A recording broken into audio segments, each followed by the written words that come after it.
বেরোলে খাবার নিয়ে পালাবে একটু। আরে হটো হটো। আরে ওই মেয়ে, ওটা টাকা না, ওটা খাবার। দিয়ে যা আমার। আরে গাড়ির সামনে কে এলো? কি জোরে লাগলো, তবু পালাতে হবে। লোকটা ধরে রাখে, লোকটা হয়তো আবার আমাকে ধরবে বলে ডাকছে, পালাতে হবে। ওই মেয়ে, ওটা টাকা না রে, ওটা খাবার। তুই ওইটা নিয়ে কোথায় পালাচ্ছিস? যত সব পাগলের দল এসে আমার গাড়ির সামনে পড়ে, যাক আরেকটুর জন্য জীবনটা বেঁচে গেল। আরে দাঁড়াও, তোমার সাথে কিছু কথা আছে। তো ছুটে ছুটে আমার দম হাই ফাই। আমাকে ছেড়ে দাও, আমার পিছনে আসো না। ছুটে ছুটে এই বাড়িতে চলে এলো না, দম হাই ফাই করছে। মেয়েটা কোথায় গেল?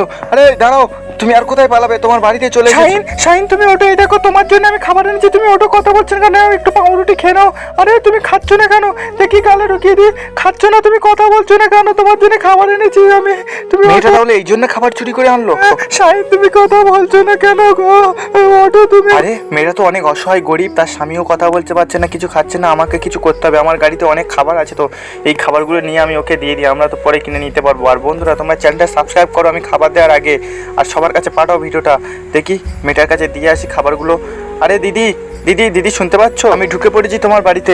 আমি খাবার দেবো আরে না। ভয় পেও না, আমি তোমাকে মারতে আসিনি, তোমাকে আমি খাবার দিতে চেয়েছি। তুমি এরকম আমাকে বললে আমি তোমাকে রেস্টুরেন্টে কিনে